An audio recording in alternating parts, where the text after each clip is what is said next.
en 1852, à côté d'une maison d'Émile Roland, qui est très catholique, la mission catholique, qui est juste à côté. Et donc, la France, bien sûr, utilisait la mission catholique pour faire un peu transmettre la religion catholique. Et ici, donc, la maison des Aït-Rassi, 1852, ils ont habité ici.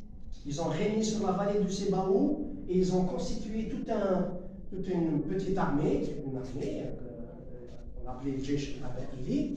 Et aux premières résurrections et premières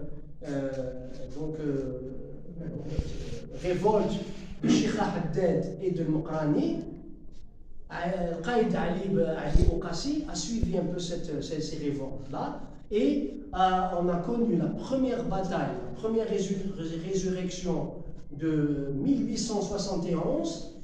Sur cette photo, qui illustre un peu ça, l'armée donc de Qaïd Ali et éventuellement, bien sûr, on a par surprise et par militantisme, ils ont gagné.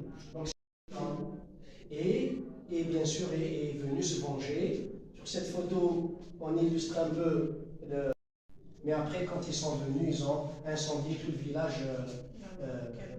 Il y a eu la défaite. Voilà. Cette maison-là, alors, monsieur Qaïd Ali Okassi, vous allez voir que des fois on dit Aït-Rassi, des fois Okassi, hein, mais c'est la famille des Okassi, c'est-à-dire qu'on c'est rattaché à des Qassi, et les Zayit, c'est un level porté en 1871 par bateau à la Nouvelle-Calédonie, à la prison de Caen. Voilà. Il a été emprisonné pendant 20 ans, ils étaient une vingtaine à peu près, mais le Qaïd Ali Okassi a fait de la prison à Cayenne pendant 20 ans jusqu'en 1892. On dit qu'il a été rapatrié en Algérie, mais on ne sait pas après où est-ce qu'il est devenu un citoyen simple, hein, voilà, puisqu'il n'a plus de pouvoir, et il est décédé par la suite. La maison des Aït-Rassi a servi après la France comme un refuge des familles abandonnées pendant quelques années par la mairie française, et après, en 1900, quelque chose, elle a été rattachée à M. Émile Roland, à la mission catholique, et il faisait d'ici, donc, rattaché, donc, il utilisait comme un refuge aussi des missionnaires, mais pour les 1, 2, 3, 4 ans. Après l'indépendance, elle a été abandonnée. Elle a été retapée par la direction de la culture de Tizi Ouzou, comme ça, pour la garder comme musée. Et le mars 1992, elle a été inscrite comme patrimoine, comme maison, donc patrimoine culturel de la ville de Tizi Ouzou. Les anciennes photos avant la réhabilitation, elle était complètement délabrée, mais alhamdoulilah, on l'a retapée. La maison des Aït-Rassi a été construite ici comme un lieu stratégique. Il y a la mission catholique. En descendant par là, on se retrouve la Daïra et le centre-ville. On descend par là, c'est donc le lycée Fatma Soumer, qui était le collège moderne, et on descendait vers le Borj Abedek. Et là, c'est la Haute-Ville, village indigène, la Haute-Ville. C'est pour ça que c'est un peu au milieu de tout. Voilà, c'était stratégique. L'association des anciens scouts, on essaie de faire un travail de mémoire pour essayer de retrouver un peu l'histoire de Tizi Ouzou depuis plus belle lurette. Et on récupère comme ça quelques photos pour illustrer un peu l'histoire de Tizi Ouzou. Créé quand? La date créée quand? Notre association. Non, les scouts à Tizi. Oui, alors le scoutisme à Tizi Ouzou, ça c'est le premier groupe. On avait un groupe musical, c'est normal, d'accord. On participait à tous les événements, ça c'est les défilés du 1er novembre et tout le reste. Ici, en 1900, le 16 novembre 1938 par Mohamed Bouraz et Boubret, Rabah Boubret. Et ça, c'est le premier groupe. Quand on s'est réunis, ils ont fait la première photo de 1939, quand on a fait la fédération des SLA. 1939, pour qui était au premier rang. Et en 63, on avait même une section féminine. La section féminine, donc les filles et les garçons. Et là, c'est Boumdine, Bembilla et Mohamed Haj qui était le commandant de la troisième, la wilaya 3. Ici, c'est nos photos. Voilà.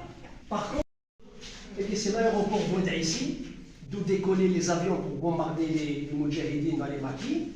Voilà. Maintenant, il a disparu. On a construit une usine de Niam là-bas. Ça, c'est les moyens de transport. Vous voyez, Alger, Tizouzou, Bougie. Donc, il y avait quand même un camion qui faisait les trois wilayas. Vous voyez. Ça, c'est le chemin de fer qui est arrivé à Tizouzou, au centre-ville, les palmiers. Les machines, c'est ça. Regarde les palmiers. Ça, c'est une photo de 1937. Toutes ces photos ont été récupérées par mon ami Mohamed Abdel. Il a fait un travail extraordinaire. Il a un livre sur l'histoire de Tizouzou. Voilà. Donc ici c'est 1900, c'est la gare, 1900. On partait sur Alger en 1885 à dos d'une charrette à Ouloud. Mohamed Abdel nous dit qu'on mettait 12 heures. 12 heures de... Avec 3 escales. Mais je pense que trois escales. d'accord, elle a plus. Boudoir, Ménerville et Bacublaï. Voilà, ici, il y avait 2 écoles primaires, 2 écoles pour enfants. Il y avait une école qu'on appelait qui avait des indigènes, des Algériens, mais rares ceux qui ont eu le bac. Hein. Le bac, ceux qui avaient le bac, c'était vraiment des enfants qui issus de familles un peu aisées et qui avaient un peu les moyens. Mais en 1945, nos grands-mères faisaient quand même ça à l'école. Voilà. On a reconnu quelques-unes ici et qui sont toujours vivantes. Il y a une grand-mère, il y a une grand-mère, il y a une Boumati. Donc on a reconnu quelques-unes. Et il y avait quand même l'école des indigènes filles et des indigènes garçons. Après oui, et la scolarité, partie au collège moderne, c'est actuel de Fatma Soumer. Le lycée Fatma Soumer, il s'appelait. C'était le collège moderne. Collège moderne. Il y avait quelques Algériens qui ont fait quand même le lycée, mais les Algériens qui ont fait le lycée, le collège moderne, donc après il a pris le nom du lycée Amiroche, mais après Amiroche on l'a donné au polyvalent garçon pour que le lycée Fatma Soumer devienne ceux du lycée Fatma Soumer, et aujourd'hui elle s'appelle l'Atif. Voilà, donc 1908, c'est une source. Donc la Ain Sultan, Ain Hallouf, Ain Lala Saïda et Zoujayoun. Zoujayoun, c'est la Tazouet. D'accord? Voilà. Ça, c'est Ain Hallouf, donc il n'y a pas de construction. Celui-là, c'est. C'est Bellois, c'est ça? C'est des Bellois, voilà, c'est le mot civil, c'est des Bellois. Mohamed a fait une photo. C'est le saint protecteur de l'athlétisme. Ah, c'est situé en haut. C'est des Bellois, la Goreya.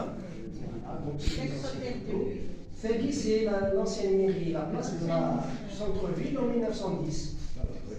Une photo qui a été prise En 1910. Il y en a ici, donc on revoit. Bellois. Il n'y avait rien du tout.